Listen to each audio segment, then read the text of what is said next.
meus irmãos, mais uma vez aqui nos encontramos reunidos em nome de Jesus, na casa do nosso querido irmão Clarencio, para iniciarmos mais um estudo acerca dessa doutrina tão consoladora. E nesta noite nós vamos estudar o céu e o inferno, mas antes disso nós vamos fazer uma leitura do livro Estude e Viva, com a psicografia de Chico Xavier e Valdo Vieira, pelos espíritos André Luiz e Emanuel, mas a mensagem que nós vamos ler chama-se Influenciações Espirituais Sutis e nos diz assim: sempre que você experimente um estado de espírito tendente ao derrotismo, perdurando há várias horas sem causa orgânica ou moral de destaque, avente a hipótese de uma influenciação espiritual sutil. Seja claro consigo para auxiliar os mentores espirituais a socorrer você. Essa é a verdadeira ocasião da humildade, da prece, do passe.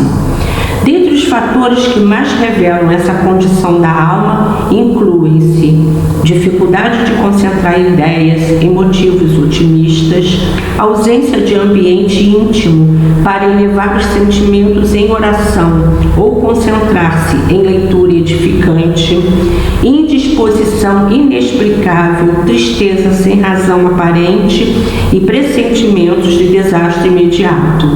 Aborrecimentos imanifestos por não encontrar semelhantes ou assuntos sobre quem ou o que descarregá-los. Pessimismos subreptícios, irritações surdas, queixas, exageros de sensibilidade e aptidão a condenar quem não tem culpa. Interpretação forçada de fatos e atitudes suas ou dos outros que você sabe não corresponder à realidade. Hiperemotividade ou depressão raiando na iminência de pranto. Ânsia de investir-se no papel de vítima ou de tomar uma posição absurda de automartírio. Teimosia em não aceitar para você mesmo que haja influenciação espiritual consigo. Mas passados minutos ou horas do acontecimento, vem-lhe a mudança de impulsos, o arrependimento, a recomposição do tom mental e, não raro, a constatação de que é tarde para desfazer o erro consumado. São sempre acompanhamentos discretos e eventuais por parte do desencarnado e imperceptíveis ao encarnado pela finura do processo. O espírito responsável pode estar tão inconsciente de seus atos que os efeitos negativos se fazem sentir como se fossem desenvolvidos pela própria pessoa. Quando o influenciador é consciente, a ocorrência é preparada com antecedência e meticulosidade, às vezes dias e semanas antes do sorrateiro assalto, marcado para a oportunidade de encontro em perspectiva, conversação, recebimento de carta, clímax de negócio ou crise imprevista de serviço. Não se sabe o que tem causado maior dano à humanidade, se as obsessões espetaculares, individuais e coletivas que todos percebem e ajudam a desfazer ou isolar, ou se essas meio-obsessões de quase obsidiados, despercebidas, contudo bem mais frequentes, que minam as energias de uma só criatura incauta, mas influenciando o roteiro de legiões de outras. Quantas desavenças, separações e fracassos não surgem assim? Estude sua existência se nessa última quinzena você não esteve em alguma circunstância com características de influenciação espiritual sutil. Estude e ajude a você mesmo. Então vamos agora elevar os nossos pensamentos a Deus e pedir que nesse momento, querido Mestre Jesus, em Teu nome, mas acima de tudo em nome de Deus, possamos nós, Senhor, estarmos envolvidos pelo Teu amor, pela Tua vibração de carinho junto a nós. Permita, Senhor, que possamos desenvolver essa noite de estudos com bastante tranquilidade e paz. Abençoa, então, Senhor, esses nossos momentos de reflexões e que possa ser em Teu nome, em nome de todos esses espíritos amigos, em nome do nosso querido irmão Clarencio, mas, acima de tudo, em nome de Deus, nosso Pai, que de nossa parte possamos considerar iniciado esse estudo da noite de hoje. Graças a Deus. Então, hoje estamos estudando o capítulo 2 do Céu e Inferno, do nosso irmão Allan Kardec, e na segunda parte, onde nós estamos estudando os espíritos felizes. E nós vamos hoje falar de Bernardin. Então, vamos ver quem é o Bernardin. Bernardin foi um espírito que nasceu no ano de 1400 e viveu até 1460, e ele, nessa ocasião, veio de uma família muito numerosa, em que ele tinha muitas dificuldades materiais. Ele era extremamente pobre e ele se sentia assim desprezado, porque na vida toda dele o que ele tinha que fazer era trabalhar muito para poder suprir as necessidades materiais de sua família. E ele trabalhava num momento em que os trabalhos eram cruéis, porque era muita cobrança e era com muita crueldade mesmo os trabalhos, e ele não reclamava de nada, porque ele tinha em mente que ele precisava da realização daquele trabalho, e ele sabia que tudo aquilo que ele passava, todas aquelas dificuldades que ele passava, ele precisava passar porque ele estava quitando alguns débitos. Isso já tinha dentro dele, ele já tinha essa conquista em si de saber que ele estava com esses débitos, então ele trabalhava sem se queixar. Aí a gente vai fazer uma pausa para falar sobre essa parte de reclamações que nós temos feito muito, que nós fazemos muito durante os nossos momentos aqui enquanto encarnados. E cada vez que a gente faz uma reclamação, cada vez que a gente se acha muito, vamos dizer assim, muito atacado, nós somos muito vítima, cada vez que isso acontece, nós não permitimos que a nossa mente continue com a sua tranquilidade.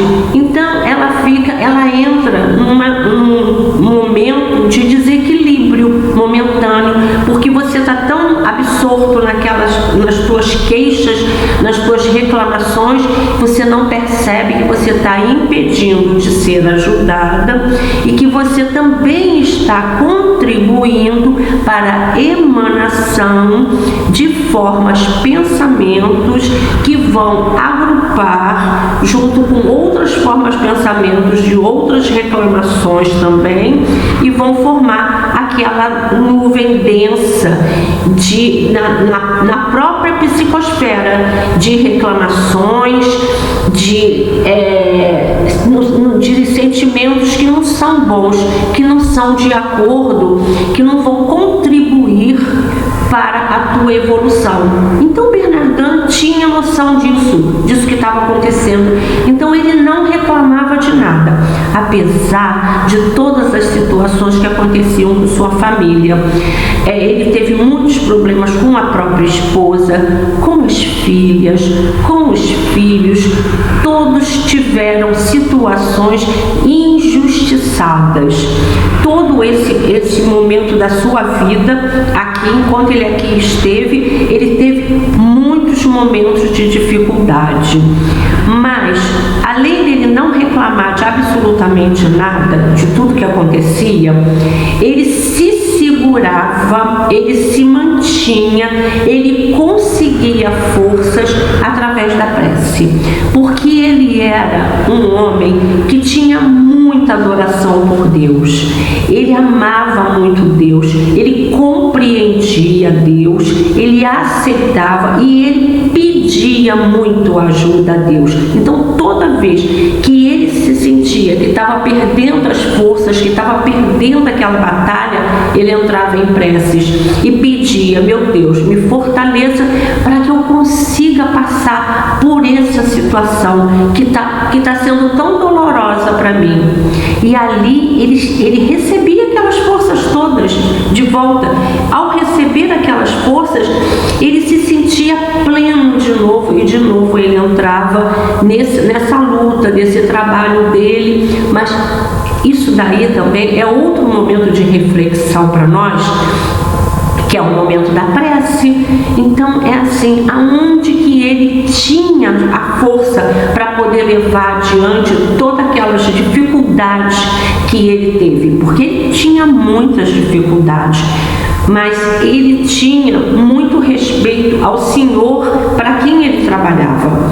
Ele respeitava muito aquele Senhor, então ele não reclamava de nada, mesmo quando era injustiçado. Ele não reclamava, ele aceitava tudo que estava acontecendo, mas tudo ele tinha como se fosse o combustível para ele poder seguir adiante nessa caminhada que ele estava. E o combustível dele era a prece. Eram aqueles momentos em que ele entrava em sintonia com Deus. Então é assim, qual é o valor da prece para nós? A cada momento em que estivermos com necessidade, achando que não temos mais condições de seguir adiante, principalmente agora, quando estamos tão fragilizados, com tantas situações atingindo a humanidade, como necessitamos da prece, né, meus irmãos? Como estamos necessitando desse falar com Deus, desse linguajar que não precisa ser rebuscado, que não precisa ser muito pomposo, mas é um pensamento que saia daqui, de dentro do coração, falando diretamente com Deus, pedindo conforto para passar por determinadas situações, a força, o conforto para aceitar determinadas situações e a força para que a gente consiga seguir adiante. Então esse momento da prece é um momento de muita reflexão. Então, o que era tudo que ele passava aqui na Terra, e Bernardão passava, o que seria isso? Tantas dificuldades, apesar dele ser um espírito persistente, ser um espírito que estava ligado mesmo a Deus, de não ter queixas, de estar dentro daquela obediência e resignação, isso seria uma prova ou isso seria uma expiação? E aí a gente vai lá para o Emmanuel, com psicografia de Chico Xavier, no Consolador, na questão 246, onde Emmanuel nos diz: a provação é a luta que ensina ao discípulo rebelde e preguiçoso a estrada do trabalho e da edificação espiritual. Então vamos analisar. Ele era rebelde? Nem um pouco. O tempo todo a gente vê no relato do livro que Bernardão não tinha rebeldia, muito que pelo contrário, ele tinha obediência. Preguiçoso, ele era preguiçoso? Não, ele trabalhou o tempo todo da vida. Em todo o relato dele, ele foi um trabalhador e ele mesmo dizia: eu não posso parar de trabalhar, porque eu preciso pôr o pão aqui na minha casa, na minha família. Eu preciso fazer essa parte da sustentação da minha família aqui no plano material. Então ele não era nem rebelde, nem preguiçoso. Então aí a gente vai para Kardec, no Livro dos Espíritos, na questão 871, a gente vai ver. E a prova? Aí Kardec nos diz assim: a prova não tem por fim esclarecer a Deus sobre o mérito do homem, porque Deus sabe perfeitamente o que ele vale. Deus não sabe de cada um de nós o que nós somos. Deus sabe de cada um de nós, até as nossas intenções lá atrás, escondidas de nós mesmos. Deus sabe. Tanto Ele conhece a gente, tanto Ele conhece, que quando foram falar para ele de Saulo, ainda o Paulo de Tarso, enquanto ainda Saulo, enquanto ainda não havia feito sua conversão na estrada de Damasco ao avistar Jesus, foram falar de Saulo para ele, ele fez a seguinte observação: Saulo, para mim, é um vaso precioso. E aí ninguém entendeu nada. E quando a gente fala separado, se você só pegar isso, como um perseguidor dos cristãos, como pode ser um vaso precioso? Ele estava vendo além, ele já sabia da capacidade que Paulo tinha dentro de si, que seria aflorado mais tarde. Ele já sabia disso. Então, Deus conhece todos os nossos anseios, conhece a cada um de nós. E é isso que Kardec lembra para nós aqui, que a prova não precisa esclarecer a Deus sobre o mérito do homem, não precisa, porque Deus sabe o que ele vale, mas a prova deixa ao homem toda a responsabilidade da sua ação, porque realmente Bernardin, olha como ele era responsável por tudo que ele estava passando. Se ele passasse toda a sua encarnação reclamando, sendo agressivo com tudo que ele recebia de injustiça, se ele ficasse revidando, ele podia, é o livre-arbítrio, e o livre-arbítrio é muito respeitado. Então, o livre-arbítrio, ele podia fazer tudo isso, mas não, ele sabia da responsabilidade da ação dele, tanto que, qual era o pensamento dele? Não, eu preciso passar por isso porque eu estou quitando os meus débitos. Ele mesmo falava isso. Então ele sabia que ele tinha essa responsabilidade, que ele tinha que passar por aquilo e ele tinha como objetivo vencer todas essas situações. E continua Kardec aqui na 871 do Livro dos Espíritos: uma vez que ele tem a liberdade de fazer ou não fazer, podendo o homem escolher entre o bem e o mal, a prova tem por fim colocá-lo ante a tentação do mal, deixando-lhe todo o mérito da resistência. Resistir a todas as tentações, todas as situações de injustiças que Bernardin passou, que podia fazer algum revide, mas ele resistiu a todas essas tentações e ele seguiu firme naquele propósito de vencer.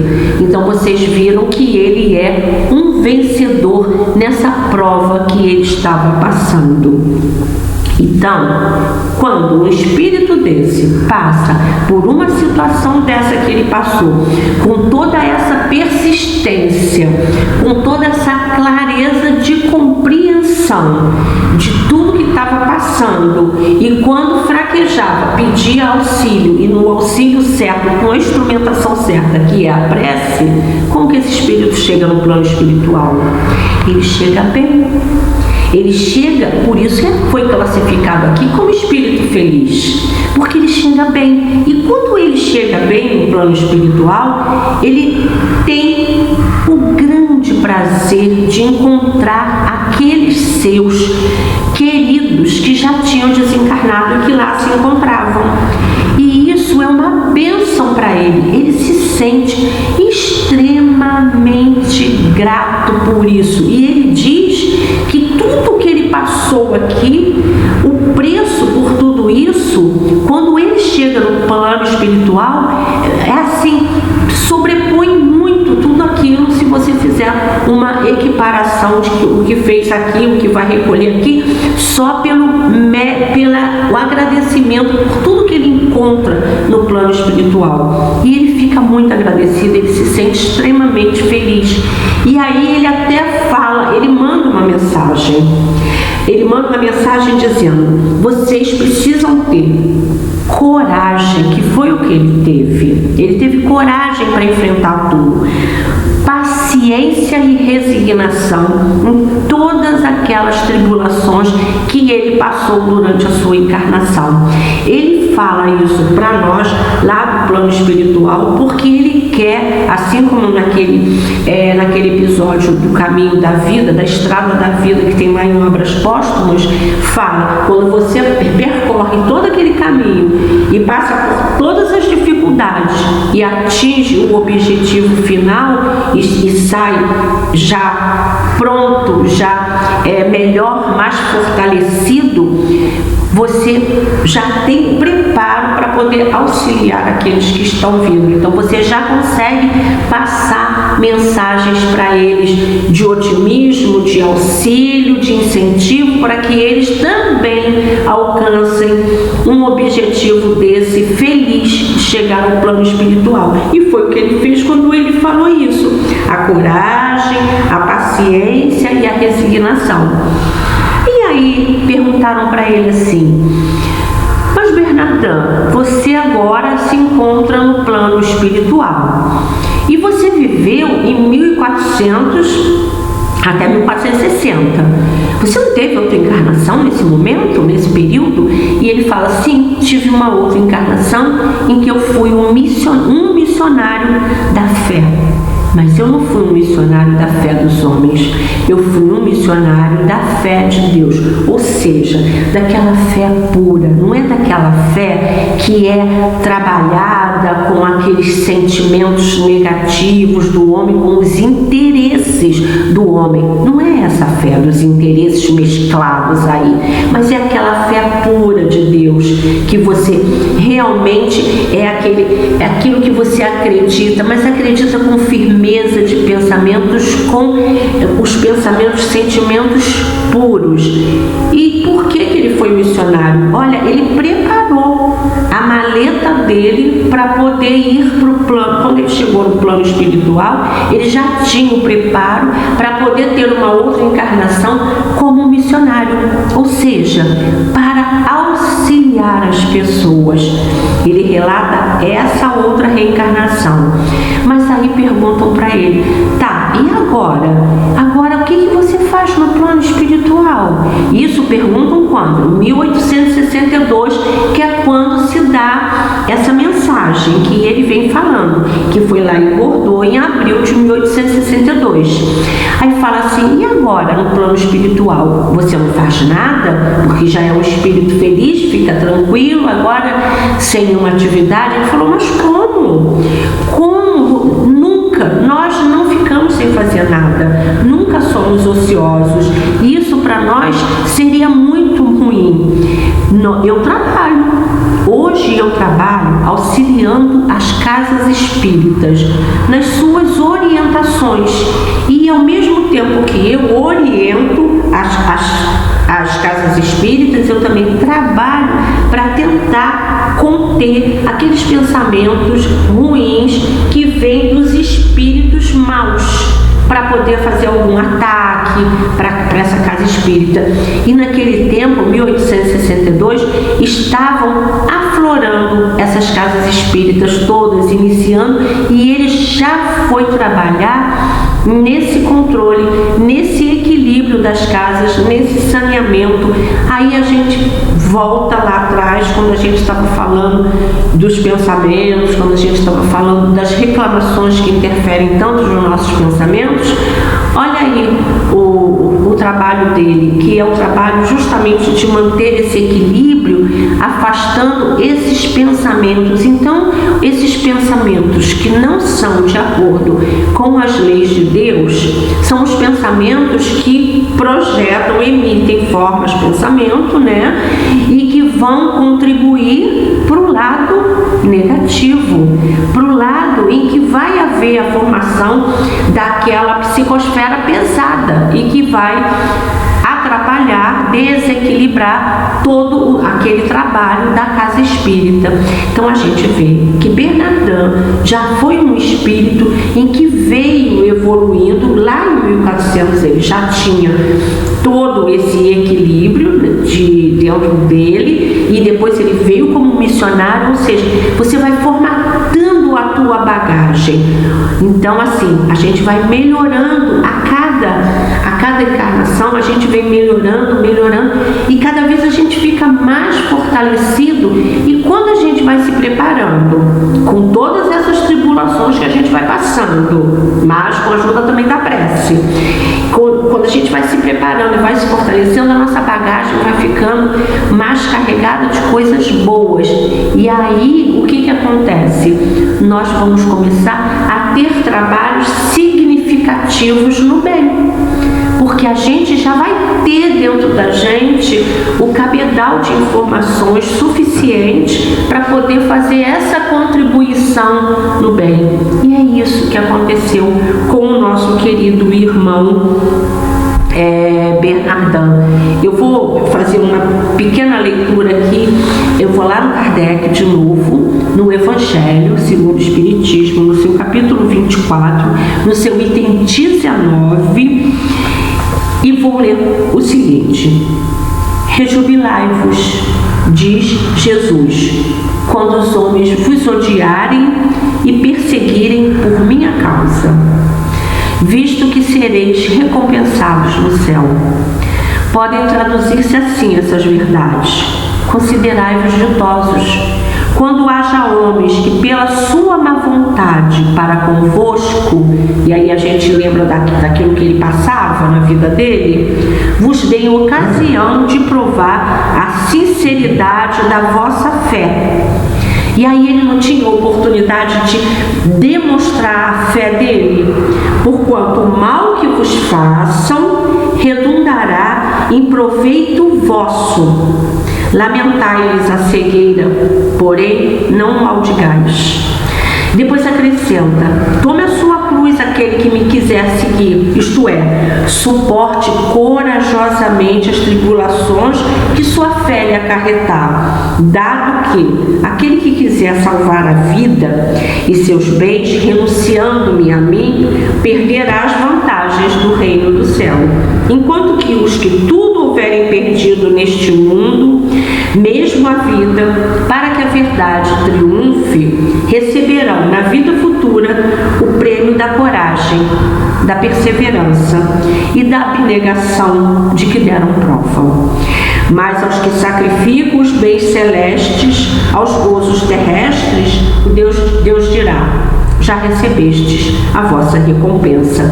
Então é assim, esse trecho que eu acabei de ler aqui, né, que está lá no Evangelho, ele relata para nós exatamente isso. Nós estamos, quando você consegue passar por todos aqueles ataques que a você resignadamente, como ele está falando aqui, vão receber então esse prêmio. E é o prêmio da coragem, da resignação e da perseverança que ele teve. O prêmio de quê? De se sentir como que ele se sente lá, como que foi até classificado como espírito feliz. Ele se sente em paz. E é isso que eu vou trazer para vocês, porque Antônio de Aquino, no livro Raios de Luz, ele traz uma mensagem para a gente exatamente que reflete isso que ele alcançou, a paz, o estado da alma. Foi isso que Bernardin alcançou. Então, eu não vou ler toda a mensagem, porque ela é grande, mas eu vou pensar alguns trechos para falar sobre essa paz, sobre esse equilíbrio que você alcança quando você enfrenta essas situações dessa maneira como o nosso irmão exemplificou para nós e teve a generosidade de nos mostrar tudo que ele passou e tudo como que ele passou pelas suas tribulações. Então, esse paz, estado da alma, que é o capítulo 8 desse livro Raios de Luz, de Antônio de Aquino, é pelo médium Luadir João Junqueira de Matos. Ele diz assim: graças a Deus, que o amor único de Deus inspire todas as almas para o bem. A cruz que cada um carrega tem um peso proporcional ao seu passado. Lembra que ele falava: eu sei que eu estou quitando meus débitos. construído exclusivamente pelo uso do seu livre-arbítrio, porque a gente realmente usa do nosso livre-arbítrio. Então é assim, para o bem ou para o mal, durante as existências que já se foram e aumentado muitas vezes na presente encarnação. Se ele cedesse àquelas tentações da agressividade, de tudo que ele recebia das injustiças, ele ia acreditar mais débitos na sua encarnação. Sabemos que a paz é um objetivo permanente de todos, até porque o espírito, tanto na carne como fora dela, quando possui essa paz, ele vê o certo, ele vê o horizonte próximo e o caminho a percorrer de forma mais iluminada, mais consciente. E essa paz, meus irmãos, essa tranquilidade que todos buscam é um estado de espírito. É uma conquista que cada um busca através de uma luta contra as suas próprias imperfeições. Se a paz e a tranquilidade são um estado de alma, só através do Espírito podereis encontrá-la. Cultivando o amor, fazendo a caridade, exercendo a tolerância, despindo-vos das coisas supérfluas da matéria, enfim, tentando fazer o que de fato é difícil, caminhar pela estrada que o Cristo apontou. Esse estado de espírito tornará mais fácil a vossa jornada, iluminando os vossos caminhos e vos conduzirá, por certo, para uma permanente evolução. Ela é compatível com a época em que viveis, marcada pelo fato de que só os fortes permanecerão de pé. E esses espíritos fortes de que vos falamos são aqueles que constituem o grupo que, crendo em Deus, ouviu a palavra de Jesus. Então é a paz de espírito que Bernardin alcançou, que é o nosso objetivo nessa encarnação também. Então que possamos aproveitar desses ensinamentos, dessas reflexões aqui nesse momento, para que possamos também sabermos como carregar a nossa cruz. Então agora estamos encerrando, nós vamos fazer os nossos agradecimentos a Deus, a Jesus. E assim, querido Mestre Jesus, nesse momento, só nos resta te agradecer, Senhor, por tudo aquilo que aqui refletimos, por todos esses exemplos que o nosso espírito amigo, o Senhor Bernardin, trouxe para nós, para compreendermos, Senhor, que todas essas lutas são necessárias na quitação dos nossos débitos, mas que precisamos, Senhor, resignadamente passar por todas elas, tendo sempre, Senhor, junto a nós, esse importante instrumento que é a prece para nos fortalecer. Assim, querido Mestre, auxilia-nos no propósito de nossas melhoras, do nosso melhoramento para a nossa evolução.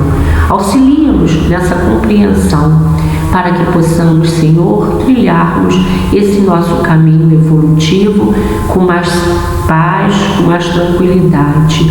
E assim, querido Mestre, sentindo tua vibração de amor nesse momento, nós te pedimos que em teu nome, em nome de toda a espiritualidade que faz toda a direção desta casa, em nome do nosso querido irmão Clarencio, mas acima de tudo em nome de Deus, possamos nós, de nossa parte, considerarmos encerrar o estudo da noite de hoje. Graças a Deus.